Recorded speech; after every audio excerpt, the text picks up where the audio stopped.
죄를 고백하고 인정하는 것을 싫어합니다. 죄를 지을 때 남을 탓하거나 자기보다 못한 사람을 비교하면서 그 자기가 지은 죄에 대한 책임과 짐을 자기가 지려고 하지 않습니다. 아마 이건 우리가 인간이기 때문에 그런 것 같습니다. 양심이기 때문에 죄를 대면하는 것이 좀 수치스럽기 때문에 바로 이렇게 죄와 이렇게 대면하려고 하지 않고 또 체면, 이것 때문에 내가 죄인임을 고백하면 체면이 좀 굳습니다. 그래서 좀 경건하게 보이는 거예요. 우리 마음속에도 교만함이 있습니다. 그래서 내가 죄인임을 내가 고백하고 인정하고 하나님 앞에 무릎 꿇는 것을 또 싫어합니다. 이게 바로 인간이기 때문에 그런 거죠. 근데 또 사람은 누구나 죄를 짓고 있습니다. 죄 없는 사람은 아무도 없고 어제 죄 지었다고 회개했다고 오늘 또 괜찮은지 알고 오늘 또 죄를 짓고, 그래서 어떻게 보면 인간은 이 둘 사이에서 좀 방황하고 있는 것 같습니다. 죄를 인정하기는 쉽고 그러나 또 죄의 현실로부터 벗어날 수는 없고 이걸 처리를 해야 되는데 어떻게 처리해야 되지? 자, 그래서 여기에서 참된 종교와 거짓 종교가 드러납니다. 참 믿음과 거짓 믿음이 드러납니다. 참 믿음은요, 이 죄의 문제를 주님 앞에 정직하게 들고 가는 사람입니다. 참된 종교는 그 종교의 그 신이 이 죄의 문제를 능히 해결해 줄 수 있고 해결해 주길 원하는 신입니다. 김정준 교수는 종교와 관련해서 종교가 죄의 문제를 해결해 주지 못한다면 이는 참된 종교, 인간의 도움이 되는 종교라고 말할 수가 없다 말합니다. 그가 믿는 신이 아무리 뛰어나고 훌륭해도 죄를 해결해 줄 의사도 없고 능력도 없다면 그 신은 믿을 만한 신이 아닙니다. 동시에 그는 믿음이 아무리 좋다 해도 자신이 저지른 죄에 대해 해결할 수 없는 죄의 문제에 있어 그 길을 알지 못하고 믿음으로 그 길을 걷지 않는다면 그 사람의 믿음은 위선이요 형식적입니다. 죄의 문제를 해결하기 위해 주님께 갖고 오는 것이 믿음이라고 오늘 본문에서 얘기해요. 죄를 아파하고 슬퍼하는 사람이 신앙이 건강한 사람이라고 말하는 거예요. 그러니까 우리는 사실은 모두가 회개하는 자들이고 모두가 슬퍼해야 될 자들이고 모두 애통해야 될 자들이 바로 우리인데, 사실은 어느 날 지나가 보니까요, 죄 같은 거 짊어가지고 그렇게 아파하지 않았어요. 그걸 그냥 무마시키려고, 감추려고 의식도 하지 않고. 오늘 본문은 이런 인간이 처한 상황에 대해서 놀랍게 그 길이 있다는 것을 알려주는 내용입니다. 고백하기를 두려워하는 인간에게 괜찮다고 고백하라고. 그리고 우리 하나님이 그 고백뿐만 아니라 그 뒤에까지 얼마나 많은 것을 약속하고 계시는지, 오히려 죄를 고백하는 자가 가장 행복한 자라고 본문에서 말합니다. 오늘 이 시편 32편은 시편 1편과 너무나 흡사합니다. 시편 1편도 복이 있는 사람으로 시작하죠. 시편 32편도 원래는 복이 있는 사람 이렇게 시작합니다. 허물의 사함을 받고 죄가 가지고 받는 사람입니다. 시편 1편 마지막 구절은 190으로 끝나서 의인과 악인을 이렇게 대조하면서 의인의 길을 쓸 것을 강조합니다. 대저 의인의 길은 여호와께서 인정하시나 악인은 망하리로다. 시편 32편 오늘 본문도 마지막 절이 10절이라고 하는데 이것도 190으로 끝납니다. 악인에게는 많은 슬픔이 있으나 여호와를 의지하는 자에게는 인정합니다. 악인과 여호와를 의지하는 자. 그런데 1편과 이 32편의 내용에 있어서는 차이가 많다는 것을 알게 됩니다. 시편 1편은요, 아주 고상한 사람을 향해서 주신 말씀입니다. 책 읽는 사람입니다. 여호와 율법을 주야로 묵상하는 사람. 시편 31편은요, 아주 초라한 사람의 말입니다. 죄가 너무 많은 사람. 시편 1편은 율법을 지키는 자의 행복에 관해 말한다면 시편 31편은 율법을 범하는 자라 할지라도 어떻게 행복할 수 있는가, 그에 대해서 말하고 있습니다. 시편 31편, 그래서 복음의 핵심이라고 말하는데요, 은혜는 행위로 오지 않고 은혜는 용서를 통해서 온다. 그것을 우리 시편 31편이 말하고 있습니다. 자, 오늘 본문에서 우리가 몇 가지 꼭 살펴볼 것이 있는데 꼭 기도할 것이 있습니다. 첫째 하나는 뭐냐면 죄 용서받기 위해서는 하나님께 가져가야 된다는 겁니다. 하나님만이 가려줄 수가 있고 하나님만이 죄를 저 멀리 던질 수가 있고 하나님만이 우리의 죄를 우리로부터 멀어지게 할 수가 있다. 그래서 오늘 보면 이렇게 1절 2절 같이 한번 읽겠습니다. 허물의 사함을 얻고 그 죄의 가림을 받는 자는 복이 있도다. 마음의 간사가 없고 여호와께 정죄를 남치는 자는 복이 있도다. 누가 가려줘요? 하나님이 가려줘야지. 그 사람이 복 받는다는 거예요. 사람이 가려가지고는 안 됩니다. 그리고 실제로 사람은 내 죄를 가릴 수가 없습니다. 여러분, 사람은요, 죄의 문제에서는 하나님보다 훨씬 더 기억을 잘합니다. 우리 하나님은 이미 다 용서하고 기억도 안 하는데 다른 사람이 나의 실수와 잘못에 대해서 계속 기억하고 있습니다. 내 자신도 마찬가지입니다. 내 자신도 내 죄의 문제를 내가 처리할 수가 없습니다. 감추려면 감추어지지가 않습니다. 아담과 이브가 대표적인 경우입니다. 아담과 이브가 선악과를 따먹었습니다. 그리고 부끄러움을 발견하고 무화과 나무로 가렸습니다. 가려질 줄 알았습니다. 해가 뜨죠. 무화과가 오그라듭니다. 하나님께서 보시기에 너무 불쌍해서 가죽으로 빛을 가릴 수 있도록 가죽으로 치마를 만들어주셨습니다. 우리 죄를 온전히 가려주고 우리 죄를 온전히 용서해줄 분은 우리 하나님밖에 없습니다. 그리고 꼭 기억하셔야 돼요. 하나님이 용서하시면 되는 겁니다. 사람들은 용서하지 안 할지 몰라요. 사람들은 끝까지 기억하고 나의 실수와 잘못에 대해서 계속 쓰랄지 몰라요. 그러나 오늘 누가 보겠다고요? 여호와께 정죄함을 받지 않는 자. 자, 두 번째로 오늘 본문에 기억할 것이 있습니다. 자, 죄를 고백하는 것이 부담스럽습니다. 그러나 오늘 본문에서 우리에게 말씀합니다. 용서를 받고 고백 그 다음에는 엄청난 축복이 기다리고 있다는 거예요. 그게 이제 우리 6절입니다. 같이 있습니다. 이로 인하여 무릇 경건한 자는 주를 만날 기회를 타서 주께 기도할지라 진실로 홍수가 범람할지라도 저에게 미치지 못하리이다. 자, 주님 앞에 고백한 사람은 그 다음부터 홍수도 두렵지 않는 자가 된다. 우리 하나님께서 내가 죄를 지었다고 용서한 다음에 그 다음부터 하나님의 보호와 돌보심을 차등적으로 주지 않는다는 말입니다.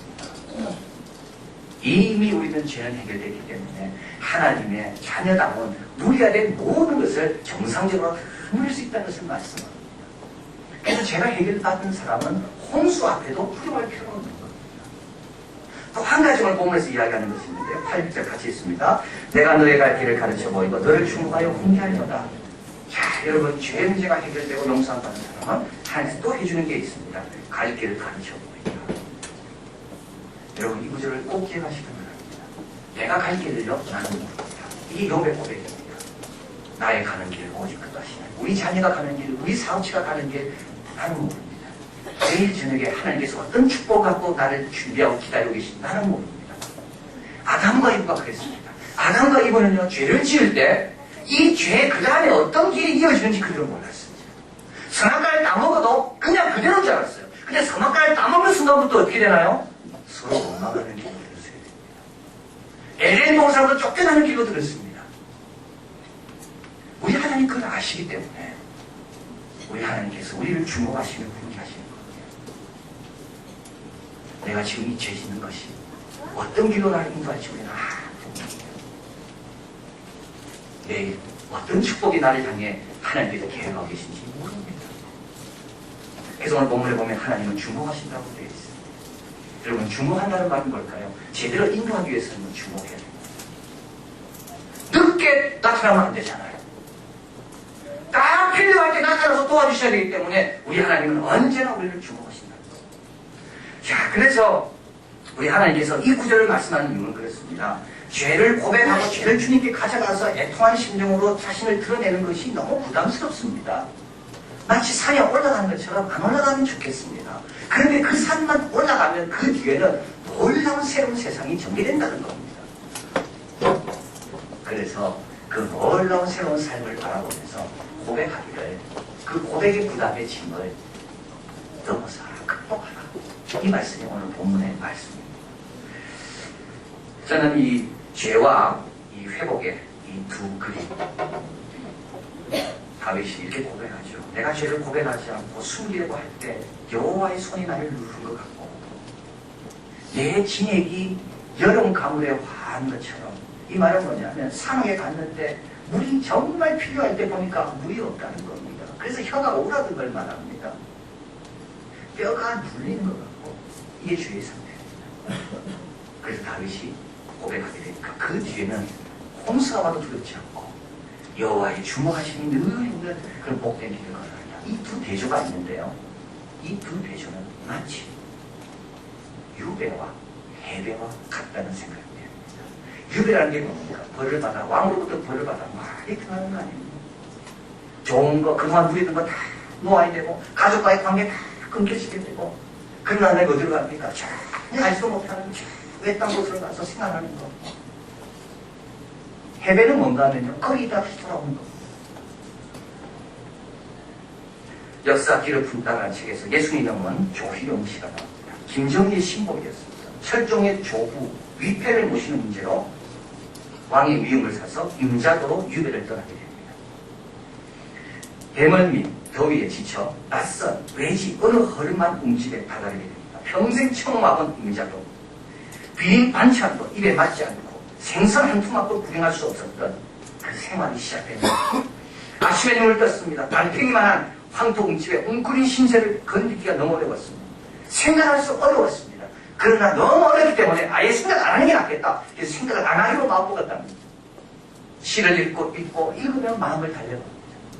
섬을 돌아다니면서 내가 마음을 줄 곳이 어디인가를 찾아봅니다. 그리고 거기 섬을 그림으로 그리기 시작했습니다. 3년의 시간이 지났습니다. 감격스러운 소식이 조정으로부터 날아듭니다.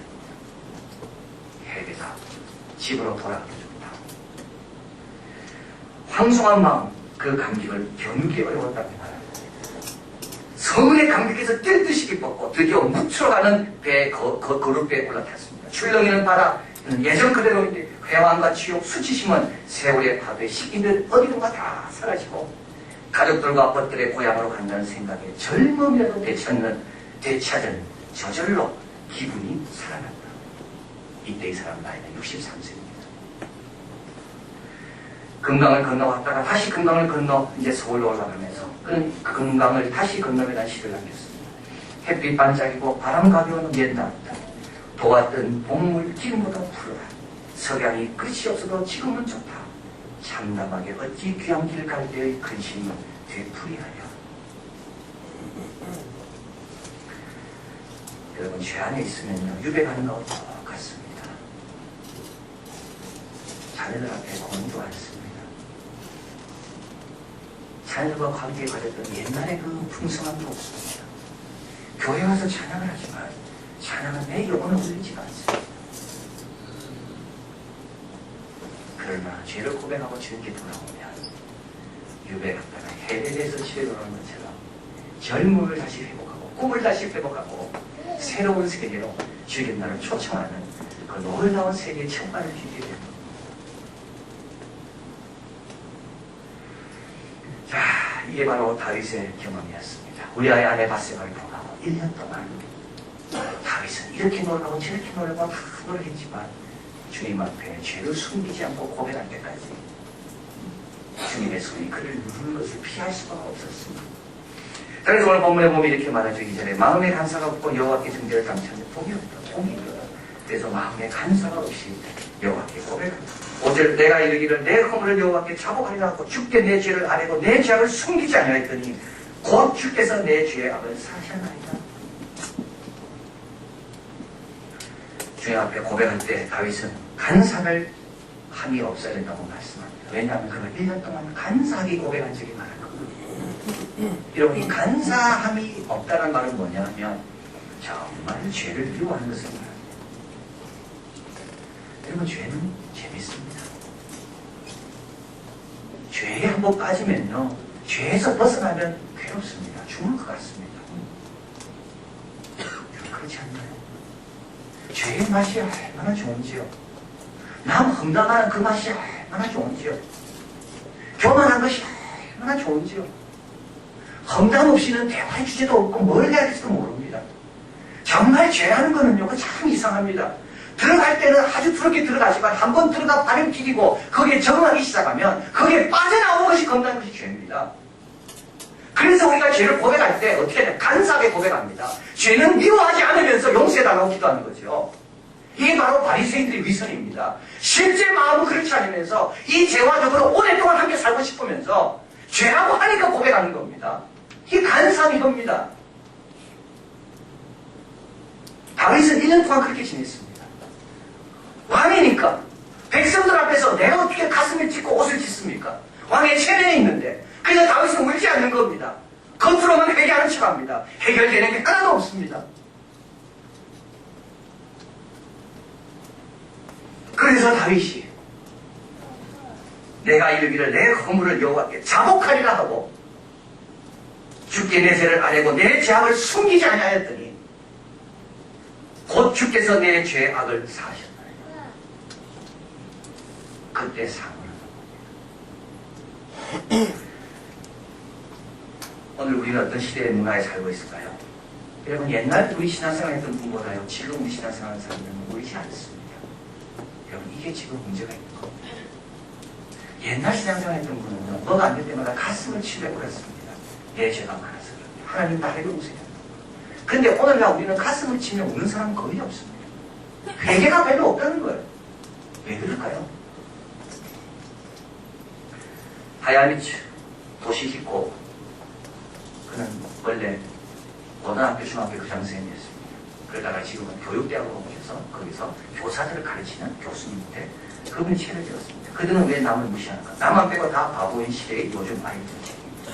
이 책에서 그런 이야기합니다. 요즘 문화의 특징이 있다면 그것은 뭐냐? 분노의 문화. 분노의 문화. 왜 분노가 생겼을까요? 그런 말합니다. 요즘 사람들이 감정을 한마디로 표현한다면 그건 기레루다, 기레루. 울컥하며 흥분하는 것인데 과거에도 울컥하며 흥분하지 않았습니다. 그러나 과거에 이런 흥분과 울컥과 오늘 다르다는 거예요. 과거에는요 자주 하지 않았어요.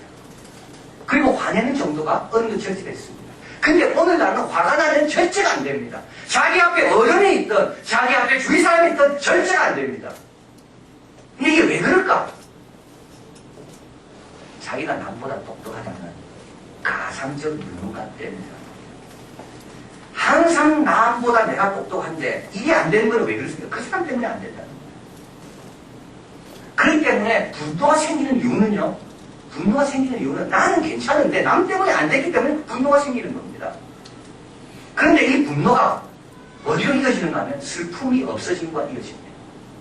왜냐하면 과거에는 많이 슬펐답니다. 그랬습니다. 정말 가방을 잃어버리고 안경을 잃어버리면 울었습니다. 옛날에는. 근데 지금 울지 않습니다. 또 사면 되지. 가져간 사람이 나쁜 사람이래. 이제는 그렇게 말한다. 과거에는요, 내가 못 챙겼어, 내가 실수를 했구나, 울었습니다. 근데 지금은 다 남의 탓으로 돌립니다. 교육이 안 되는 이유가 여기 있답니다. 선생님에게 선생님이 아이를 야단칩니다. 그럼 옛날 아이는요, 너무 미안하고 선생님한테 야단 맞은 것 때문에 몸둘 바를 모르고 막 괴로워했는데 요즘은 그렇지 않다는 거예요. 야단치면 요즘 아이들은 왜 나만 야단치냐고. 학부형을 불러옵니다. 학부형을 한 수 더 뜬답니다. 우리 아이가 그럴 일이 없다고. 사과하지 말라고. 네가 왜 선생님한테 사과해야 되냐고. 요즘 부모들은 네가 특별하다고 아이들이 특별한 걸 강조했지 모든 인간이 지켜야 될 기본적인 예의 범죄에서는 안 가르친다는 거예요. 여러분, 근데 분노가 많은 사람이 있으면요, 이 책임이 나 때문이라는 죄책감이 없습니다. 그렇기 때문에 슬픔이 없는 거고 애통함이 없는 거고, 그렇기 때문에 회개가 없는 거예요. 우리 예수님이 가르친 건 그게 아니죠. 남이 잘못해도 내 탓입니다. 저 사람이 분명히 잘못해도 내가 기도가 부족해서 그렇습니다. 그 사람 죄까지 끌어안으며 회개하는 것이 성도입니다. 그렇잖아요. 354년 11월 13일 수가라스 알려진 다가스테의 한 성읍에 한 아이가 태어났습니다. 이 아이는 그 아버지가 어머니가 부모가 북아프리카인으로 로마 시민권을 획득했기 때문에 그 북아프리카에 있는 이 한 작은 동네에서 자랐습니다. 그런데 아이가 너무 총명하고 똑똑합니다. 그래서 아버지가 이 아이의 총명한 똑똑함을 사장시키다 아까워서 이 아이를 그 당시에 교육과 학문의 중심지인 카르타고로 보내게 됩니다. 이 엄마 모니카는 이 아이를 신앙교육이 싶어서 카르타고에 가면 방탕할 것을 염려했지만 엄마의 믿음과 엄마의 어떤 그런 그 지성 가지고 이 똑똑한 아이를 감동시킬 수가 없었습니다. 카르타고로 나가 지나가게 됐고 법률가로 성공하기 필요한 수사학 라틴어를 공부했는데 얼마나 탁월한지 그 아프리카 지역에서 로마 점령하에 있는 아프리카 지역 운교대에 나가서 1등을 했습니다. 그런데 이 아이는 공부만 잘하고 싶은 게 아니라 탐험도 좀 하고 싶었습니다. 자유분방한 삶을 좀 누리고 싶었습니다. 그래서 카르타고 가자마자 한 여자를 사귀게 되고 그 여자와 함께 18세에 아이를 한 명 낳게 됩니다. 산산대로를 걷게 됐습니다. 가르타고 한 대학의 교수가 됐습니다. 로마 제국 행정부 요직에 오르는 일은 시간 문제였습니다. 이는 로마로 가고 싶었습니다. 로마를 가는 길에 밀라노에 도착했는데 그때 한 주교가 웅변술이 너무 뛰어난 것을 듣고 그 주교의 웅변술을 배우기 위해서 성당 예배에 참석하게 되고 거기에 조금씩 변화가 일어나기 시작했습니다. 동거하던 정부와의 관계 15년 동안 동거했습니다. 그거를 청산하게 됩니다. 그럼에도 불구하고 마음에 충만함이 느껴지지 않았습니다. 그러던 어느 날 밀라노에 있는 집 정원 무화과나무 아래 앉아 그는 하나님께 기도합니다. 하나님 언제까지 이렇게 시간만 낭비해야 합니까? 이때 이 음성을 듣고 하나님 말씀한 것처럼 옆에 아이들이 노는데 그 노래 소리에 탕 같은 소리가 들렸습니다. 취하여 읽어라, 취하여 읽어라. 방으로 달리 들어가서 자기의 성령책을 폈습니다. 로마서 13장 14절이 나옵니다. 육신을 위하여, 정욕을 위하여 육신의 일을 도하지 말고 그리스도로 오리거라. 그리고 그는 거기서 새로운 사람이 되고 10년이 지난 다음에 북아프리카의 교구를 감동하는 감동이 되고 고투족이 로마를 침범해서 로마가 당시 기독교 국가였지만 그 고투족의 침범을 당한 그 현실을 놓고 많은 비기독교인들이 기독교를 욕할 때 그는 아니다. 우리가 왜 고투족의 침략당했는가? 그것은 우리가 아니라 로마인의 특성 때문이다. 그걸 변명하는 신의 도성이란 시티 오브 컷을 적게 됩니다. 그가 가장 좋아하는 시가 바로 시편 36편입니다. 서재에 늘 걸어놓고 묵상했던 시가 이 시고요. 이제 고투족 말고 반달족이 또 쳐들어오게 됩니다. 이때 그는 자기 교구를 떠나지 않고 마지막까지 자기 자리를 지키면서 임종 반달족의 말바꾸 소리를 들으면서 이 시편 36편을 묵상하며 마지막 숨을 거두었다고 합니다. 그는 이렇게 이야기합니다. 마지막 슬픔에서 두려움에 빠지고 싶지 않는 사람은 누구든지 자기 자신의 내면을 성실하게 성실해라. 겉만 긋지 말고 자신 속으로 들어가라. 그리고 당신 가슴의 가장 깊은 곳간 속에 도달해라.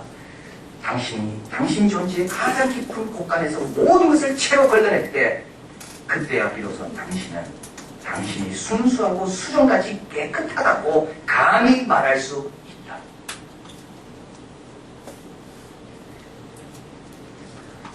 오늘 본문에서 10절에 말합니다. 악인에게는 많은 슬픔이 있으나 여호와를 신뢰하는 자에게는 여호와를 인자심이 두리다. 이런 죄를 고백하는데 하나님을 믿으시기 바랍니다. 내 죄가 하나님 앞에 갔을 때 해결되고 그 뒤에 축복의 산이 있다는 것을 여러분이 믿으라고 말씀합니다. 이게 참된 믿음이고 우리 하나님은 이것을 해결하시고 복의 장소로 인도하시는 분이 우리 하나님.